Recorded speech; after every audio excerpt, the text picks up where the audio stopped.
can you explain to the lay person like myself, what is a franchise? Like, why is it Midas Repair Shop and not, the Beers Family Repair Shop? Like, what's the, how does that work? I don't even quite understand a franchise, other than somebody tried to talk me into buying a Supercuts franchise one time, which I didn't do, and it turns out I should have. But anyway, tell us about franchises. What education do we need?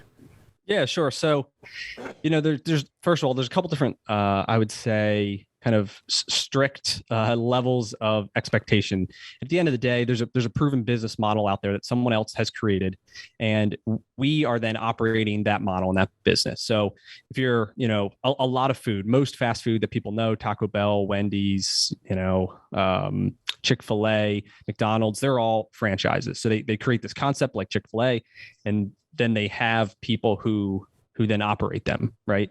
And they're given the playbook of, this is, how you should make a sandwich. This is, what the customer experience should be. And it's their goal to step by step start to implement it. And so, and then in addition for kind of the rights to run that brand, they pay a royalty, which is a percentage of the sales that goes back to the franchisor to then operate the business. And usually half of it or so goes to marketing. And that's what you see on national TV. And so in ours, Midas is, I would say, a little bit looser than maybe a Chick-fil-A. And we like to think it at the end of the day, it's our business. It's Brian, it's the Beers Family, right, chain of stores, and we carry like the Midas flag. And so, we have the flexibility to operate how we want to. We can compensate our guys how we want to. But when people come in, it's still the Midas brand. We participate in the advertising. And so we can create the cultures that we want that's unique to us, but then we kind of have the benefit of, this bigger brand that people know and trust, and, that they can stand behind if they have an issue, right? There's like someone else to call versus, a small independent shop. It's just kind of the owner and it stops there. And I think that's in part why, the brands exist. Yeah. So is that really what it's about? Because I think you nailed something there with the brand awareness. Like, if I get a flat tire, or I think I've got a flat tire and I'm driving down the street and there's Bill's Auto Repair and Midas, I don't even know why my mind works this way.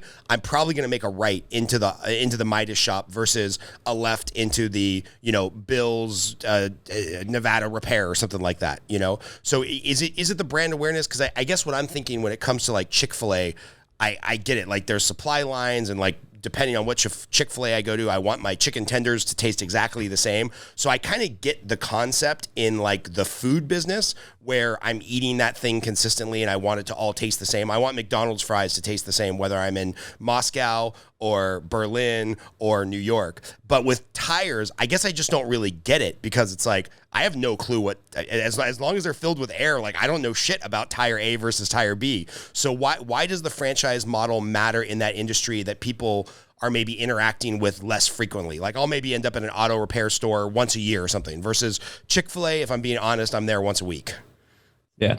I mean, for us as, I guess, the owner, I mean, you answered your own question because you turned into the brand, right? There's something about a brand that you trust, and, the quick decision that you see it all the time, it's been around since the 1950s or whatever it's been. And there's just like a trust factor that people have. And I think a lot of it is just, they just know it's more than just a single location, and, that there's history behind it. And so, and for us, it's resources too. I mean, we're part of one of the largest integrated tire companies in the world, this company called TBC that is half owned by Michelin. And so, our acquisition on tires, for example, is the same as you probably have like Big O's or NTBs or Tire Kingdoms, right? We're all in the same like buying network through the parent company. So for us, like, our acquisition cost is very good, so we can sell them pretty much at the same price, versus a smaller guy with not as much buying power, maybe have a higher cost and supply issues, I'd say, at least specific to tires. That makes a lot of sense. So there is some like economy of scale where, obviously, if the parent company can buy 1 million tires, they're going to get a much better deal than, like I said, Joe's corner repair shop that buys maybe 100 tires at a time.